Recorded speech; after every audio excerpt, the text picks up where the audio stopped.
In 1961, Gordon Gund was one of the most dirty players to ever skate the crimson ice of the Harvard men's hockey team. He quickly became one of the vocal leaders of the hockey team. While at Harvard, Gordon Gund majored in physical sciences and sociology. This is all before he joined the United States Navy. 9 years later, he would go blind as a result of many fights on the ice and retinitis pigmentosa. After accumulating his father's wealth, Gund went on to become a sports owner in ice hockey and, well, basketball. But there is a catch.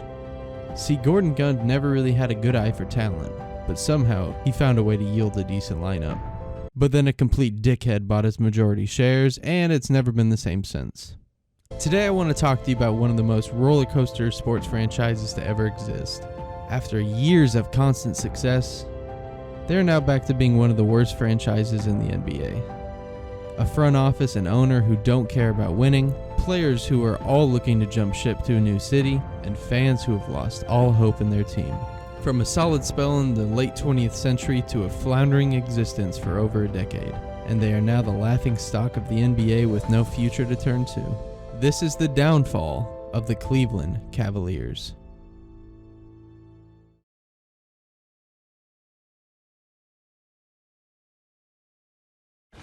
How much pressure do you have to perform from day one? There's no pressure. There's no pressure at all. I've been getting pressure since I was 10 years old. For God so loved the world that he gave his only begotten Son, that whosoever believeth in him should not perish, but have everlasting life.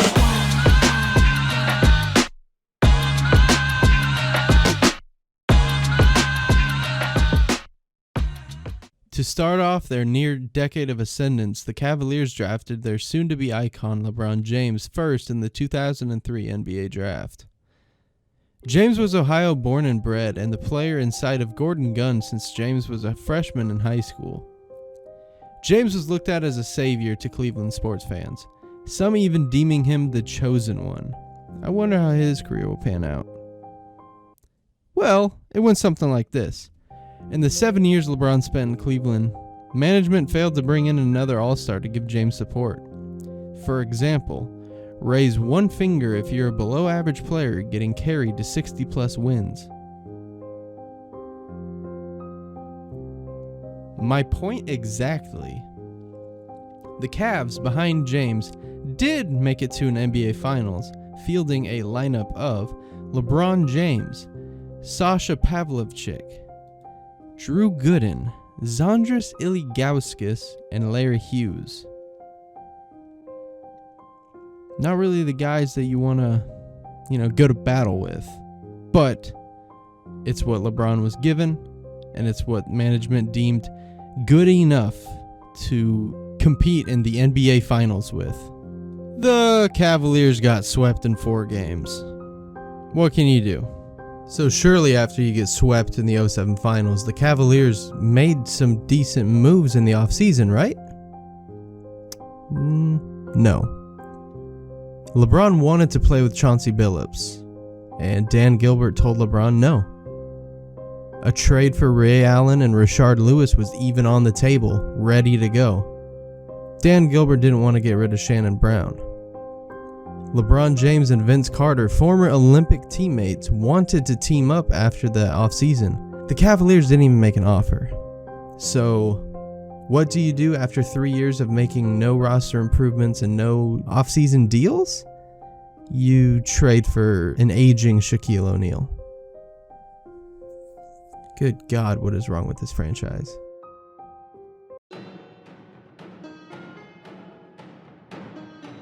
The answer to the question everybody wants to know.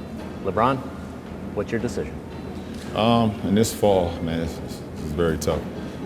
In this fall, I'm going to take my talents to South Beach and join the Miami Heat. Miami Heat. That was the conclusion you woke up with this morning. That was the conclusion I woke up with this morning. As some of you know, after the 2010 announcement, Dan Gilbert sent out this letter calling LeBron James narcissistic.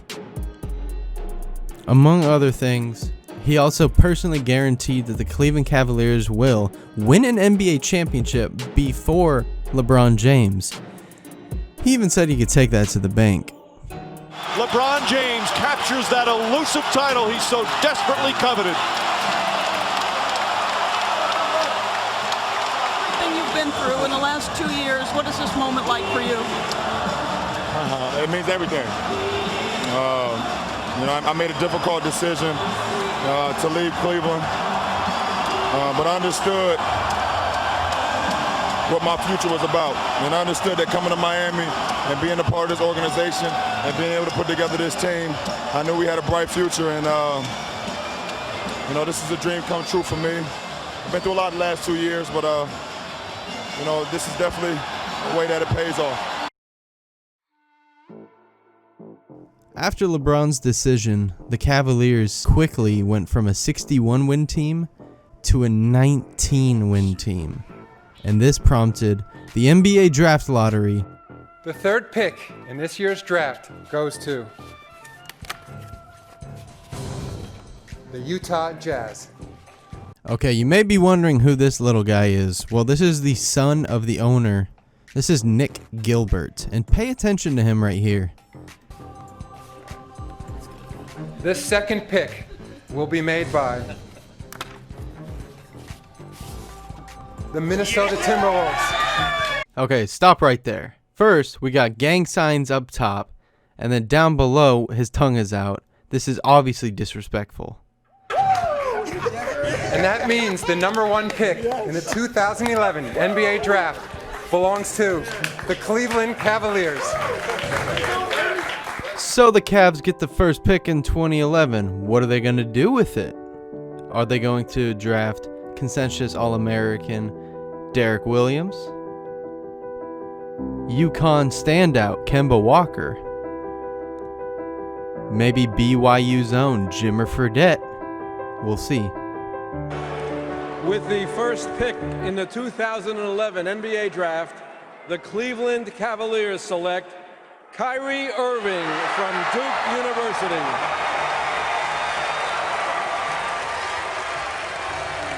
I will give the Cavaliers credit in this case. They did draft Kyrie Irving. They could have taken Jimmer Fredette. And because they picked Kyrie, they went from 19-63 all the way to 21-45 due to the lockout shortened season. Kyrie was phenomenal as a rookie. He quickly made his name for one of the best ball handlers, not only in basketball, but in history. Kyrie showed out in the rookie-sophomore game, dropping Brandon Knight and splashing himself into a household name. Now, the Cavaliers fell very short, and they ended up with this draft pick. Tend to do with Anthony Bennett so he can keep that cap atop his head. He's with Shane Battier right now. Thanks, Reese. Here are the number 1 pick. Jabbar, Magic, LeBron, Bennett. How's that sound? Sounds pretty good, man. I mean, being the number 1 pick has a lot of name to it, but, I just feel like it's the game of basketball. So I'm going to call here, work hard, encourage my teammates, Unfortunately for Cavs fans, Anthony Bennett was not LeBron, Magic, or Kareem, and in back-to-back drafts, they picked 2 players that never lived up to their full potential. But they did end up wheeling and dealing them for Kevin Love after LeBron James re-signed with the Cleveland Cavaliers.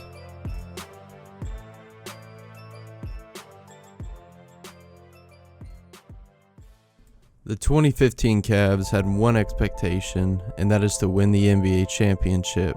The superstar trio would, without a doubt, surpass the 33-49 record that the Cavs had prior. But the other expectation was to make it work with head coach David Blatt. Blatt was hired by Dan Gilbert, and he was appointed after being an overseas coaching icon. He coached in the Turkey League and in Israel. One thing that he couldn't manage, though, was the superstars in the NBA. And there was a tipping point with head coach David Blatt, and that was Tyronn Lue, his assistant coach. See, the players favored Tyronn Lue, but one thing that didn't happen was there was no drama because the Cavs went on to win the Eastern Conference Finals with Kendrick Perkins and Mike Miller on the roster. But earlier in the playoffs, this happened. Kelly Olynyk pulled Kevin Love's shoulder out of socket, and Kevin Love was out for the entire playoffs. Come finals time, Kyrie Irving's knee just exploded in Game 1, and the Cavs were doomed with no superstars besides LeBron James. They would lose Game 1 by a buzzer beater, and the series was 1-6. And even though they fell short in 2015, the 2016 season had the same expectations, and that brought the veteran duo Channing Frye and Richard Jefferson. The two best friends brought a comedic relief to the very tense Cavaliers lineup, and ultimately the chemistry with the Cavs was just better this year. After dancing their way to a 30-11 start, which was leading the NBA, the Cavaliers decided to go with the players' judgment, and they decided to part ways with David Blatt and appoint Ty Lue as the head coach of the Cleveland Cavs. Let's just look at this first 10 years, right?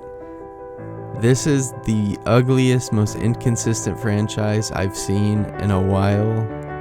There's no consistency with it, as I previously stated, and I think it speaks volumes to the front office that they clearly were outmatched by the league and didn't quite know how to best do their job for an entire decade.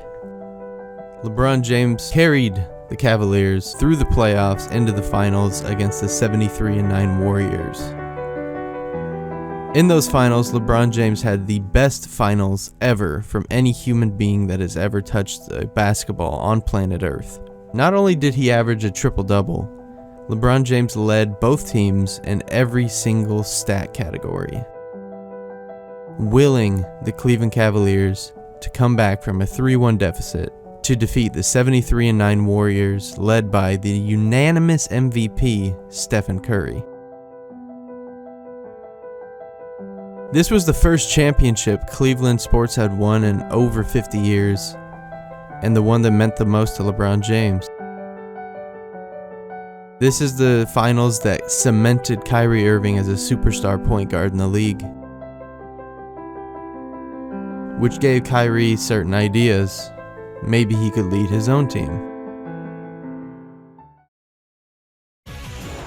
Michael Lees back here with you on SportsCenter, continuing our breaking news coverage of a potential trade between the Celtics and the Cavs that would basically swap the starting point guards for the two teams that faced off in last year's Eastern Conference Finals. After a disappointing NBA Finals in 2017, Kyrie had enough and wanted to become the man on his own team, ending all talk of the Cavs becoming a dynasty.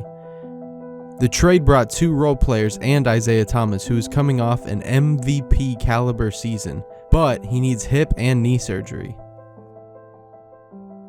leaving Batman without his Robin and leaving Gotham City exposed to the new bad guys.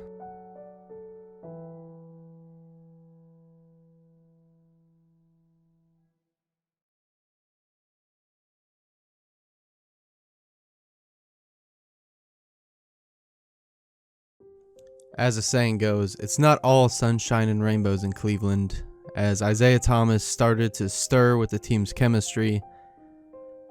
So by the trade deadline, Isaiah Thomas was unfortunately traded away to the Los Angeles Lakers. But he wasn't the only one to go.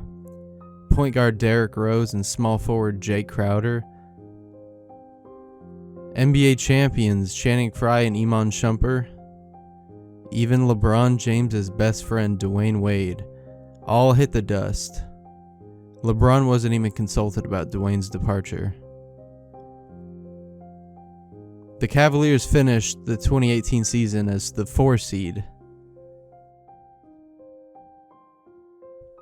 But in the playoffs, LeBron had the best run ever, leading the playoffs in points, assists, and win shares.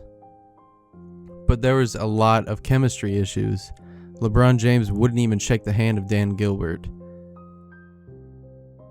And there was a good reason why. Dan Gilbert had been disrespecting LeBron and his Cavs team the entire year in the media, even going as far to say that he wasn't worried about LeBron James's contract coming up. All he wanted was the ring. When it came down to the NBA Finals, J.R. Smith happened, and the Cavaliers were swept in 4 games, leaving LeBron to do the only thing that he could do, and that is to find a new destination and a new group of owners that will respect him and treat him like a human being and the player that he is.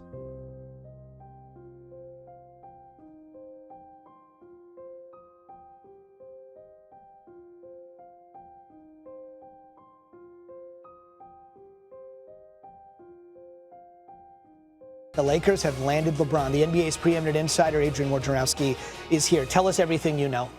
A 4-year, $154 million, a max deal.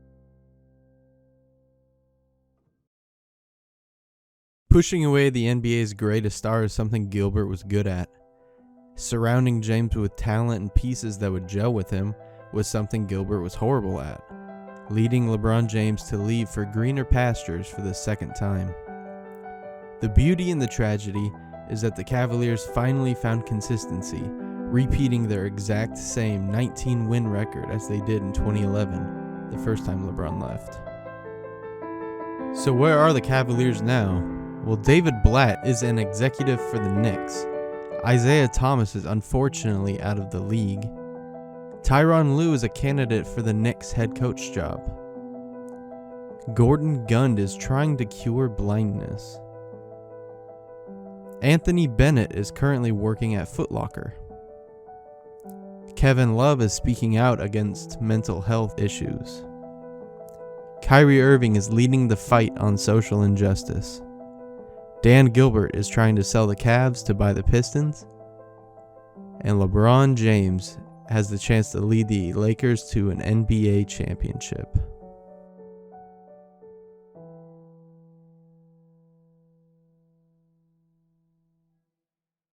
Bitch, this is boring, it feels like we're forcing this to go on even though you're ignoring meeting my needs. I'm the man, I'm a king, royalties pay me, your words don't faze me. Say what you want